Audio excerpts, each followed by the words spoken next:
미국의 이번 민감국가 지정은 특히 윤석열 정부가 그동안 대미 외교에 많은 공을 들여왔기에 그 충격이 더 큽니다. 트럼프 행정부가 앞으로 협상 테이블에서 이걸 카드로 활용할 수 있다는 점도 우려됩니다. 유한울 기자입니다. A long, long time ago. 조 바이든 당시 미국 대통령 앞에서 윤석열 대통령이 노래를 부릅니다. 윤석열 정부가 한미동맹과 미국과의 가치 외교에 얼마나 많은 공을 들였는지를 보여주는 대표적인 장면입니다.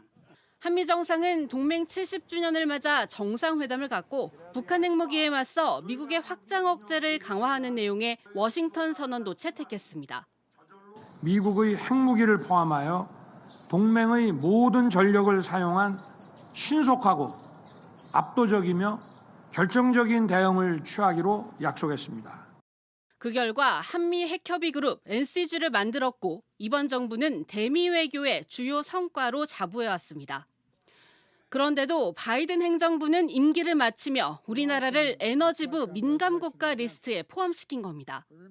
이대로 다음 달 15일 민감국가 리스트가 효력을 갖게 되면 트럼프 행정부 내내 미국과의 협상에서 분리할 수 있다는 전망이 나옵니다. 트럼프 대통령은 후보 시절부터 우리나라를 머니머신, 즉 현금 자동 지급기라고 부르면서 방위비 분담금 인상을 압박했는데 이 리스트 역시 트럼프 대통령의 협상 카드가 될 수 있기 때문입니다. 트럼프 정부가 한국과의 핵협력은 견제하면서도 북한과의 핵협상에 적극적인 것도 우려됩니다. We'll see what happens, but certainly he's a nuclear power. 향후 북핵 협상에서 일어날 수 있는 한국 패싱에 대한 대비책이 필요하다는 지적이 나옵니다. JTBC 유한울입니다. 석 달간 이어지는 탄핵 전국 한가운데서 우리 정부의 날아든 외교 청구서, 이번엔 민감국가 지정입니다. 바이든 정부 때 미국 에너지부가 우리나라를 민감국가 리스트에 포함시킨 사실이 뒤늦게 확인됐습니다. 초유의 일인데 우리 정부는 지정되고도 2달 가까이 이 사실조차 모르고 있었습니다. 먼저 이지은 기자입니다. 우리나라가 미국의 민간국가와 기타 지정국가 리스트에 들어간 건 2달 전입니다. 미국 에너지부는 JTBC의 서면 질의에 전임 바이든 정부가 지난 1월 초 한국을 이 리스트에 추가했다고 답했습니다. 가장 낮은 범주인 기타 지정국가로 넣었다는 겁니다. 그러면서 따로 지정한 이유를 설명하지 않고 양국의 과학기술 협력에는 새로운 제한이 없다고만 했습니다. 이를 놓고 윤석열 정부 들어 팽배한 핵무장론 때문이라는 분석이 나왔습니다. 이제 더 문제가 심각해져가지고 여기 대한민국에 무슨 전술핵 배치를 한다든지 우리 자신이 그 자체 핵을 보유할 수도 있습니다. 바이든 정부에서 한미는 북한 핵무기에 공동 대응할 핵협의 그룹까지 내놨지만 미국은 내심 한국의 핵무장론에 대한 의심을 키우고 있었던 걸로 보입니다. 한국의 핵역량을 과도하게 과시한 측면이 있습니다. 1년 안에 우리가 핵무기를 만들 수도 있다라든지요. 최근에 국내 이런 탄핵 정국과 관련해서 이런 불안정한 민주주의 국가가 핵무기를 갖게 되면 과연 어떻게 될 것인가라고 하는 비상계엄 뒤 권한대행 체제가 돌아가는 동안 우리 정부는 이 리스트에 든 사실조차 몰랐습니다. 주미 대사관과 주한미국 대사관을 통해서 확인한 바로는 아직 확정된 게 아닙니다. 정부는 뒤늦게 이번 사안을 엄중하게 보고 있고 미국 정부 관계기관들과 긴밀하게 협의 중이라고 밝혔습니다. 또 한미 간 에너지 과학기술 협력에 부정적인 영향이 미치지 않도록 적극 교섭해 나갈 것이라고 했습니다. 그러나 당장 한미 간 핵기술 협력에는 실질적인 타격이 불가피해졌습니다. 무형의 그 제한이 굉장히 커요. 미국의 카운터파트에서 한국처럼 지정이 돼 있는 나라와 협력을 하는 것에 대해서는 꺼려하는 분위기가 확산이 될 수가 있다. 앞으로 미국 에너지부는 우리 연구진의 방문이나 미국 기술자들과의 협력을 꼼꼼하게 직접 들여다볼 걸로 예상됩니다. JTBC 이지은입니다. 네, 그럼 지금부터는 위성락 의원과 함께 조금 더 자세하게 이야기 나눠보겠습니다. 어서 오세요. 네, 반갑습니다. 네, 그 바이든 정부 끝 무렵에 이제 미국 에너지부가 우리나라를 민감국가 명단에 포함시킨 걸로 알려졌는데 어떻게 좀 평가를 하실까요? 나쁜 뉴스죠. 우선은 우리가 낙인 찍힌 나라가 되었기 때문에 그 정도가 좀 약하다 하더라도 심각한 문제입니다. 네.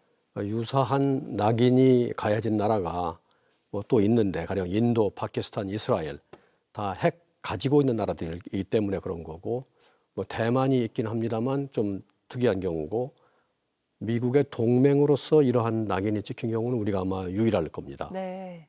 그 배경은 뭐가 있다고 보세요? 지금 미국 에너지부 같은 경우는 배경에 대해서는 자세히 이야기 안 하고 있거든요. 네, 아직 공식적으로 분명히 나온 건 아니지만 네.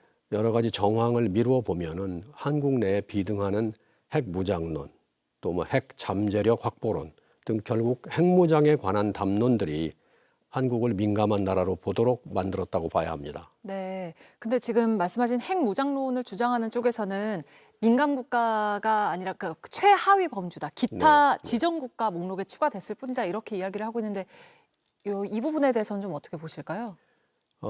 그렇게 이제 이 결과를 좀 물타기 하고 싶은 사람들은 그렇게 말하고 싶겠지만 이 낙인 효과는 굉장히 큽니다. 지금 한국의 과학자들이 네. 미국의 에너지부 산하의 연구소에 연 2,000에서 3,000분이 왕래하면서 협력을 한다고 합니다. 연인원 말하는 겁니다. 그런데 그분들이 교류 협력하는데 여러 가지 제약이 많이 따르게 됩니다. 절차적인 제약만이 문제가 아니라 네.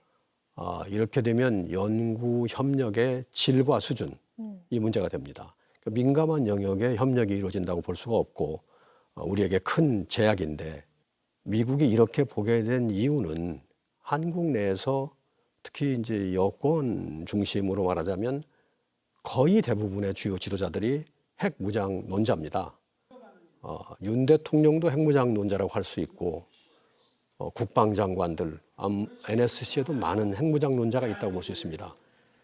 제가 미국 관리하고 얘기한 적이 있는데 네. 물론 바이든 행정부의 관료가 됩니다. 고위 관료한테 제가 개인적으로는 저는 윤 대통령도 내심으로는 핵무장론자다라고 생각한다.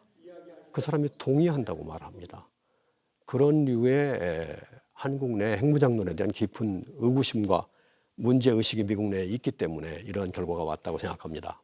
그동안 정부는 뭐 가치 외교를 강조하면서 대미 외교에 굉장히 비중을 네. 더 왔는데 네. 이거를 몇 달 동안 몰랐다는 부분에 대해서는 좀 어떻게 보실까요? 좀 놓친 거죠. 저는 물론 우리 외교가 미국 정부 내에 벌어지고 있는 모든 일을 실시간으로 정확한 타이밍에 파악해야 된다고 우기고 싶지는 않습니다. 왜냐하면 제 자신도 대사관에서 그런 일을 오래 해봤기 때문에 애로가 있을 수 있습니다. 네. 다만 지적할 수 있는 것은 한국 내의 핵무장론이 비등한 것이 어제 오늘 일이 아니고 아주 수년간 지속된 것이고 지속적으로 강화되어서 여론의 60%, 70%까지 핵무장을 지지하고 여권의 거의 모든 유명한 지도자는 다 핵무장을 지지하고 정부 내에도 그런 사람이 많은데도 불구하고 미국 내에서 아무런 대응이 없을 거라고 생각한 것은 굉장히 안이한 관점입니다. 미국 내에서 반드시 가령 핵 과학 기술을 다루는 부서든지 아니면 비확산을 다루는 부서든지 어디선가 한국을 민감하게 보려는 흐름은 당연히 있을 수밖에 없는데 그걸 간과한 것이 문제고 나중에 이 일이 사실은 언론에 의하여 파악이 돼서 보도되지 않았습니까? 그 이후에도 아직 검토 중이다라고 인식을 하거나 정해지지 않았다고 인식한 것들이 좀 저는 사태를 안이하게 본 것이 아닐까. 꼭 사전에 적기에 파악해야 된다고 비판할 게 아니고 전체적으로 이 문제를 대하는 태도가 좀 아니했다는 지적은 할 수 있을 것 같습니다. 핵 무장론이 계속 나오고 있는 상황이기도 하고 네. 핵 억제력을 확보하면서 일본처럼 네. 뭐 재처리 같은 걸로 이렇게 예외를 좀 받을 수 있는 가능성은 없을까요? 그 옵션이 저는 있다고 생각합니다. 불가능하지 않고요. 그러니까 제가 주장하는 유일한 웨이 아웃, 그러니까 일종의 대안은 미국에 대해서 미국이 지금 여러 가지 제철이나 농축 권한에 대한 통제를 하고 있지 않습니까? 미국에 대해서 농축과 제철이 권한을 더 받는 방안을 협상하되 그 전제는 핵무장은 하지 않는다. 핵 잠재력 확보도 추구하지 않는다라고 하는 확고한 입장에 서서 할 때만 가능합니다. 그러면은 가능한데 만약에 이 문제를 모호하게 놔두고 농축과 제철이 권한을 얘기하면 우리가 얻을 가능성은 거의 없고 우리가 핵무장과 잠재력을 절연하고 해도 쉽지는 않습니다. 그러나 그것만이 우리가 할 수 있는 유일한 옵션이라고 생각합니다. 한 가지 부연시켜 말씀드리고 싶은 거는 이번 일은 분명히 악재입니다. 우리가 네. 지적된 건 악재지만 만약에 이번 일을 계기로 핵무장을 주장하던 분들이나 또 여기에 동조하던 여론이나 국민 일반들이 핵무장이 초래할 여러 가지 후과에 대해서 인식할 수 있는 전기가 된다면 악재이긴 하지만 그래도 우리가 하기에 따라서는 유용한 어떤 면역제 역할을 할 수도 있겠다. 이번 일을 계기로 이렇게 가서는 아니 되고 우리가 유일한 옵션인 핵의 평화적 이용, 핵무장하고는 선을 긋는 전제 위에 그 길로 가야 된다는 인식이 생겨난다면 악재 속에서도 약간의 의미가 있는 진전이라고 할 수 있겠습니다. 네, 알겠습니다. 오늘 말씀 여기까지 듣겠습니다. 위성락 의원과 함께했습니다. 고맙습니다. 네, 감사합니다.